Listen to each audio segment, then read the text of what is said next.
একটা ছোট গ্রামে থাকত দুই বন্ধু, গোলু ও সৌগত। তারা সব সময় একসাথে খেলত, গাছে উঠত, নদীতে সাঁতার কাটত।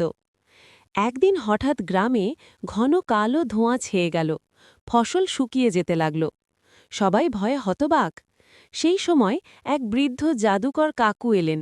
তিনি বললেন, এই অন্ধকার ছায়া দূর করতে পারে কেবল আলোর ফুল, কিন্তু সেটা জাদুর পাহাড়ে লুকিয়ে আছে। গোলু সাহস করে বলল, চলো সৌগত, আমরা নিয়ে আসব সেই ফুল। তারা পাড়ি দিল গভীর জঙ্গলে, পেরোল নদী, পাহাড়, আর এক গুহায় পেল দুষ্ট ছায়া দানবকে। সৌগত বুদ্ধি খাটিয়ে একটা আয়না বের করল, যাতে দানব নিজের ছায়া দেখে ভয় পেয়ে পালালো। তারপর তারা আলোর ফুল নিয়ে ফিরে এলো। ফুলটা গ্রামে বসাতেই আলো ফিরে এলো। গাছপালা জেগে উঠল, পাখি গান গাইতে লাগল। সবাই চিৎকার করে বলল, গোলু আর সৌগত আমাদের নায়ক।